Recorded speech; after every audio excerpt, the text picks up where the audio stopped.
बिस्मिल्लाहिर्रहमानिर्रहीम। On behalf of pearl securities आपको welcome भी करते हैं और नए साल की मुबारकबाद भी जो हमारे व्यूवर्स हैं और जो हमारे क्लाइंट्स हैं उन सबको वेरी हैप्पी न्यू ईयर। अच्छा, लास्ट वीक के वेबिनार का जो हमने टेक टॉक में डिस्कस किया था वो न्यू ईयर सीजनल के ऊपर फर्स्ट सेशन की बात की थी, जो कमिंग मंडे को होगा। उसमें हमने कुछ ट्रेड प्लान भी फ्राइडे के जो जो लास्ट सेशन था उसमें फ्राइडे मिड सेशन में जो बिड ब्रेक थी उसमें हमने अपने क्लाइंट्स के साथ शेयर कर लिए थे। तो इंशाल्लाह उसको भी हम डिस्कस करेंगे आगे फर्दर। और इंडेक्स व्यू की अगर बात करें तो हम लास्ट वीक हमने 4 बेरिश और 6 बुलिश के पॉइंट्स थे पॉइंट टेबल की अगर बात करें तो। और सपोर्ट और रेजिस्टेंस एरिया जो हमने बताए थे उसमें पहली सपोर्ट जो थी 43,700, तो इंडेक्स का लो 43,846 लगा। और इसी तरह ही अपर साइड पे अगर बात करें तो फर्स्ट रेजिस्टेंस जो थी वो 44,600 थी।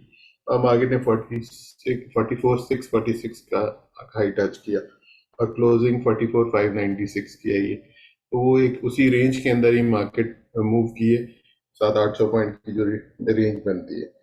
तो आगे चलते हैं, आज के टेक टॉक के ऊपर डिस्कस करते हैं फराज से। और फराज हमसे आज जनवरी सीजनल के ऊपर कुछ चीज़ें डिस्कस करेंगे। तो जी, ओवर टू फराज। जी अस्सलाम वालेकुम सर। और हैप्पी न्यू ईयर सब पर्ल के क्लाइंट्स के लिए, पर्ल एसोसिएट्स के लिए, और जो भी हमारे व्यूवर्स हैं यूट्यूब पे जो भी फॉलो कर रहे हैं हमें, सबको हैप्पी न्यू ईयर। अच्छा, जनवरी शुरू हो चुका है, नया सीज़न है, नया महीना, नया साल। सो लास्ट ईयर भी यूट्यूब पर ही हमारी जब ये वीडियो अपलोड हुई थी तो 2 जनवरी था 2021। उसमें हमने सीजनल्स को डिस्कस किया था और काफ़ी डिटेल में किया था, और वो फर्स्ट टाइम था जब हमने सीजनल पैटर्न्स को इंट्रोड्यूस किया था, और उसके बाद फिर मार्केट में एक ट्रेंड बनता हुआ नज़र आया और बाकी लोग भी सीजनल्स को देखना शुरू हो गए और मंथली बेसिस। सो एक अच्छी लर्निंग थी सबके लिए। और उसके बाद जब हमने इसको डिस्कस किया था जनवरी सीजनल्स को, और वो बुलिश था, और उस वक्त हमने जो चार्ट शो किया था वो ये था। और जो जनवरी एंड हुआ था फिर 6 मंथ्स पॉजिटिव पे हुआ था इंडेक्स के ऊपर। 6 months in terms of percentage बहुत बड़ी रिटर्न्स होती हैं। सो बहुत अच्छे तरीके से जनवरी जो है वो फेवर करता है बुल्स को। पिछले 12 साल में अगर उसका डाटा देखें 2010 से, तो ये जो ग्रीन वर्टिकल लाइंस मैंने यहाँ पे शो की हुई हैं ये शो करता है कि ये ग्रीन की इसकी क्लोजिंग रही है। जनवरी हमेशा जो है सेलिब्रेट करता है अ, और अच्छी पॉजिटिव नोट के ऊपर ये जो है मंथ क्लोज होता है। और अगेन ये क्लोजिंग इसकी अगर यहाँ पे देखें 2.42 है, लेकिन इसके हाई से ज़्यादा थे। तो इसका ये मतलब है कि बहुत अच्छे आपको सीजनल्स के ऊपर जनवरी नज़र आता है। अगर मैं इसको टेबल पे लेकर आऊँ और इस तरह से डिस्कस करूँ, 2010 में 2.5% प्लस था, 2011 में 2.8% प्लस था, 12 में 4.65% प्लस था। ये क्लोजिंग बेसिस है, इसका ये मतलब है कि इन्होंने हाई इससे ज़्यादा लगाए होंगे। और सिर्फ 2016 में एक दफ़ा माइनस था 4.62। अदर देन दिस ये 12 साल के अंदर इसने 10% की गेन भी दिखाई है, एक महीने में 8% की गेन भी दिखाई है। और अगेन ये चाहे आपकी बुलिश ट्रेंड वाली मार्केट हो या बेयरिश में हो। अब जब आपकी बेयरिश मार्केट थी 2018, 19, 20, उनमें इसने जो जनवरी का महीना था वो बड़ा ज़बरदस्त रहा था। सो अगर तो मार्केट आपकी बेयरिश ट्रेंड में भी है तो जनवरी मोस्ट लाइकली एक अच्छा सीजनल के ऊपर काम करता है। अब अगर मैं ये जो अब 11 साल, एक साल को छोड़ के 2016 के को छोड़ के जो बाकी के 11 साल हैं, अगर मैं उसकी एवरेज लूँ तो ये ऑन एवरेज जनवरी का जो महीना है वो 4.9% रिटर्न देता है। सो ये बहुत ज़बरदस्त रिटर्न है इसके। अब इस 4.9% की क्या इंपॉर्टेंस है ये भी मैं आगे चल के बताऊंगा। अच्छा, अब यहाँ पे 2016 में अब हमने ये देखना है, जो चांसेस तो चलें ब्राइट हैं कि जनवरी का मंथ अच्छा होगा, लेकिन 2016 में ऐसा क्या हुआ था कि आपका जो इंडेक्स था वो 4.5% माइनस था। दो उसके बाद ये बाउंस कर गया था फरवरी मार्च में। लेकिन हमें ये भी देखना चाहिए कि जहाँ पॉजिटिव है वहाँ पे नेगेटिव ये क्यों हो रहा था। तो ये 2016 में जो नेगेटिव था, अगर हमें इसको वीकली पे लेके जाऊं तो हमें आइडिया कैसे होगा कि इस साल अगर अल्लाह ना करे ये जनवरी आपका नेगेटिव हो जाता है तो हमें कैसे पता चल सकता है। तो वो ऐसे पता चल सकता है कि जो फर्स्ट वीक था जनवरी का, वो बेयरिश बंद हो गया था, रेड कैंडल थी। इससे पहले ये कभी भी नहीं हुआ था। सिर्फ एक दफ़ा ट्वेल्थ में हुआ था वो भी माइनर सा जो था फर्स्ट वीक वो नेगेटिव था, लेकिन जो 2016 का फर्स्ट वीक था वो ओवरऑल पहला हफ्ता देखने वाला होगा, इसका ये मतलब है। तो पहले हफ्ते को वॉच करना है। वैसे तो जनवरी अच्छा लग रहा है, लेकिन पहले हफ्ते को स्टिल वॉच करें। अगर तो नेगेटिव क्लोज होता है तो इसका मतलब है कि ये जो इसकी इंपॉर्टेंस है इस डेटा की वो काफ़ी हद तक फिर ख़त्म होती हुई नज़र आएगी। सो मोस्ट लाइकली जनवरी एक अच्छा साइन दिखा रहा है, बुल्स को फेवर कर रहा है। और ये मेरे ख्याल में पूरे साल में अ, जो जनवरी का महीना है वो स्टॉक के लिए सबसे बेहतरीन होता है। उसके बाद शायद जून या जुलाई में जो है इंडेक्स जो है वो बेहतर तरीके से परफॉर्म करता है। सो जनवरी बहुत अच्छे तरीके से फेवर करता है बुल को। अच्छा, अब लास्ट जो सेशन था हमारा उसमें हमने डिस्कस किया था कि फर्स्ट डे की इम्पोर्टेंस, वो हमने अगेन फ्राइडे को ट्रेड प्लान जो थे वो अपने पर्ल क्लाइंट्स के साथ शेयर कर दिए थे। और अब देखना ये है कि फर्स्ट डे इंशाल्लाह जो मंडे है एक पॉजिटिव नोट पे स्टार्ट होगा ईयर। और उसके बाद अगर आपका वीकली बहुत अच्छा क्लोज हो जाता है तो उसके बाद 3 वीक्स और हैं जनवरी में, जहाँ पे आप तेजी करके फायदा उठा सकते हैं। जी सर। जी, थैंक यू फराज। आगे चलते हैं और इंडेक्स के ऊपर बात कर लेते हैं कि कमिंग वीक के लिए इंडेक्स की सपोर्ट और रेजिस्टेंस एरियाज क्या हैं और पॉइंट्स टेबल पे क्या पोजीशन है। जी, जहाँ पे अभी हम मंथली बेसिस पे अगर मेरे पास चार्ट ओपन है तो पहले मंथली ही शुरू कर देते हैं, क्योंकि साल शुरू हो रहा है और बहुत से लोग इसलिए भी इंटरेस्टेड होते हैं कि ये साल कैसा रहेगा। तो यहाँ पे अगर मैं एक चीज़ दिखाऊं, ये मंथली है, अगेन ये लॉन्ग टर्म है, ये ऐसा नहीं है कि ओवरनाइट हो जाए। और उन लोगों के लिए बिल्कुल भी नहीं है जो शॉर्ट टर्म ट्रेडर्स हैं। यहाँ पे अगर आप ये देखें, सिंपल मैं आरएसआई को लेते हुए बात करता हूँ। जब ये आपकी साइकिल ओवरसोल्ड थी, अ, उसके बाद इसने पूरी रैली की और आरएसआई आपकी ओवरबॉट कंडीशन में गई और फिर एक डाइवर्जेंस बनी। उसके बाद फिर मार्केट टूटी आपकी और फिर ये जो साइकिल थी यहाँ पे जाके कंप्लीट हुई है। अच्छा, अब इसका ये मतलब है कि जब भी आपकी मार्केट आरएसआई की जो साइकिल है वो ख़त्म अभी तक नहीं हुई है, स्टिल इन यहाँ पर है, बीच में है। और जब तक ये आपकी यहाँ कहीं ओवर बॉट कंडीशन में नहीं जाती तो ये जो इसकी रैली है ये ख़त्म होती हुई नहीं लगती। ठीक है, बज़ाहिर अभी लोगों को नहीं समझ आएगी, टाइम लेगी। और फिर उसके बाद जाके ये जब ओवर बॉट कंडीशन में खड़ी होगी मार्केट और वहाँ पे पैराबॉलिक मूव्स बनना शुरू होंगी, उसके बाद फिर दोबारा टूटना शुरू करेगी। सो ये जो रैली जो स्टार्ट हुई है 6 इयर्स की जो साइकिल की का जो लो था ये वाला 2020 में जो लगा, ये मेरे ख्याल में इतनी जल्दी नहीं ब्रेक होता। और यहाँ से ये मोस्ट लाइकली नए हाइज लगाते हुए भी, सो इसका ये मतलब है कि लॉन्ग टर्म में यहाँ पे आपकी जो पोटेंशियल है मार्केट में काफ़ी है। और ये जब तक आपका ये ओवरसोल्ड ओवरबॉट कंडीशन में जाके डाइवर्जेंस नहीं बनाता तो मेरे ख्याल में ये इंडेक्स फिलहाल नीचे आता हुआ नहीं लगता। और अगर इसका ये मतलब ये बिल्कुल नहीं है कि कल से ही बहुत ज़्यादा तेज़ी शुरू हो जाएगी, वैसे होपफुली मंडे को हो जाएगी, लेकिन अ, मुहावरतन कह रहा हूँ कि ऐसा नहीं है कि बहुत जल्दी बहुत तेज़ी शुरू हो जाएगी। जब यहाँ पे आपका इंडेक्स और आरएसआई इस तरीके से है तो ये वो टाइम था जब, अगर आप हिस्टोरिकल डाटा देखें, ये वाला टाइम है। इस वाले टाइम में क्या मतलब है कि यहाँ से तकरीबन आपकी मार्केट साइडवेज हो गई थी 1 से 1.5 साल के लिए। सो हो सकता है ये वो वाला पीरियड हो, यहाँ पे आपका टाइम ले ले, जितनी बड़ी कंसोलिडेशन हो जाएगी उतनी बड़ी फिर रैली बनेगी। सो मोस्ट लाइकली ये आपकी कंसोलिडेशन ही रहेगी, मंथली कैंडल्स हैं, कंसोलिडेशन यहाँ पे 10-10% की भी हो सकती है, ऊपर या नीचे की। तो ये कंसोलिडेशन फेज में है, यहाँ पे कंसोलिडेशन फेज है, पोटेंशियल अभी भी है लॉन्ग टर्म, अभी बहुत पोटेंशियल है यहाँ पे। जब ये आपकी ओवरबॉट कंडीशन में जाएगी फिर जाके ये जो है साइकिल का टॉप लगेगा। अभी लॉन्गर रन काफ़ी बड़ी जो है वो पॉजिटिव नज़र आती है मार्केट में। अब आ जाते हैं वीकली और डेली के ऊपर, जो हम अपने रिव्यू व्यू करते हैं इसके ऊपर। सबसे पहले पॉइंट्स टेबल पे बुल्स की वेटेज जो है ज़्यादा हो गई है, 7 पॉइंट्स हैं, बेयर्स के कम हैं। क्यों ज़्यादा हुई है? एक तो ईएफआई हमने 2 हफ्ते पहले जब डिस्कस किया था, वापस इसको देख लेते हैं।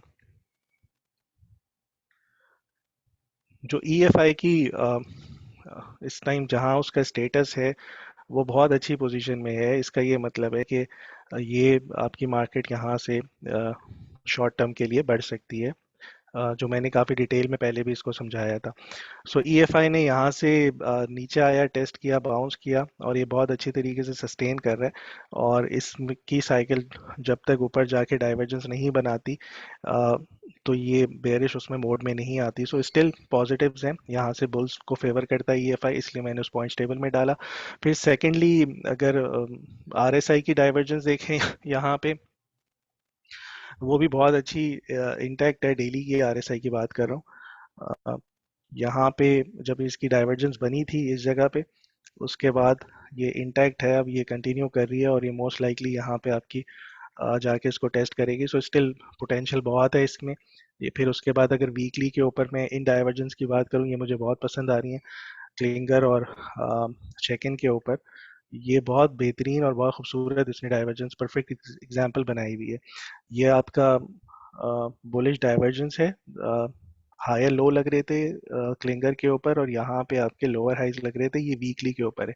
सो स्टिल यहाँ पे काफ़ी पोटेंशियल है कि ये अगेन ये ऊपर जाए यहाँ तक। और स्टिल आपका इंडेक्स जो है उसके साथ अब सिंक हुआ है, जब सिंक हुआ है तो इसमें भी काफ़ी पोटेंशियल है यहाँ तक जाने का, और ये वीकली बेसिस के ऊपर ये अच्छा साइन है। So same is the case with check in के ऊपर भी इसी तरह का बुलिश डाइवर्जेंस बनी हुई है। सो ये इसलिए पॉइंट्स टेबल के ऊपर बुल्स के जो वेट हैं वो ज़्यादा हो गए हैं, बेयर्स के जो हैं वो फिलहाल कम होते हुए नज़र आ रहे हैं। हमने 2-3 हफ्ते पहले हाईलाइट भी किया था कि जो बेयर्स जो हैं वो एग्जॉस्ट होते हुए लग रहे हैं। अब यहाँ से कंसोलिडेशन फेज के बाद एक रैली हो सकती है। अब ये रैली कहाँ तक हम एक्सपेक्ट कर सकते हैं, कहाँ तक जा सकती है? सबसे बड़ी जो रेजिस्टेंस आएगी वो है ये वाली ट्रेंड लाइन की रेजिस्टेंस। और ये वाली जो ट्रेंड लाइन की रेजिस्टेंस है, ये तकरीबन आ रही है 46,850 पॉइंट्स पे। ठीक है, यहाँ पे इस रेजिस्टेंस को देखना होगा, और ये जनवरी के महीने में मुझे लगता है ये वाले टारगेट जो हैं रखने चाहिए 46,600 से 800 तक के, जो कि 2100 से 2200 पॉइंट्स के करीब बनते हैं। उसकी अब यहाँ पे एक टेक्निकल्स की ब्यूटी ये है कि अ, जितना ज़्यादा आप इसको एनालिसिस को डिटेल में लेके जाते हैं, तो आपको बहुत सी कड़ियाँ जुड़ती हुई नज़र आती हैं। जिसमें से एक ये हो सकती है कि जो मैंने एक एवरेज निकाली हुई थी 4.9% की एवरेज जो थी, इंडेक्स आपका अगर क्लोज हुआ हुआ है 44,596 पे, इस पे अगर 4.9% की एवरेज अगर हम जनवरी में ले रहे हैं, तो ये 2194 पॉइंट्स बनती है कि तेज़ी हो सकती है। इसको अगर मैं ऐड करूं करंट के साथ, ये 46,790 पॉइंट्स के करीब इसकी प्रोजेक्शंस दिखाता है ऑन एवरेज, अगर आपका जनवरी बढ़ता है। और यहाँ पे जो ये ट्रेंड लाइन रेजिस्टेंस आ रही है, ये भी एग्जैक्टली आप ये देखें 46,773 पे है। शायद ये फिगर्स ना नज़र आ रहे हो, लेकिन जब आप ये ट्रेंड लाइन ड्रॉ करेंगे ये 46,700 पर है। सो ये अब कन्फ्लुएंस बन जाएगा कि ऑन एवरेज जो जनवरी बढ़ता है वो तकरीबन 5.5% के करीब बनता है। और यहाँ पे जो पोटेंशियल नज़र आ रहा है इसको देखते हुए, वो 46,700, ये जो मेजर ट्रेंड लाइन रेजिस्टेंस है, ये यहाँ तक इसको ले जा सकता है। उससे पहले जो दो इंपॉर्टेंट रेजिस्टेंस होंगी उनको भी देखना है। एक तो ये अंडर साइड ट्रेंड लाइन है, ये एक यहाँ पे आ रही है, और उसके बाद एक्सपोनेंशियल मूविंग एवरेज जो है 144, जो मैं काफ़ी टाइम से हाईलाइट करता हुआ आ रहा हूँ, यहाँ पे मेंशन भी है, ये भी एक रेजिस्टेंस है। सो एक ये शॉर्ट टर्म रेजिस्टेंस हो सकती है, इसके ऊपर देखते हैं कि ये किस तरीके से प्ले करेगा।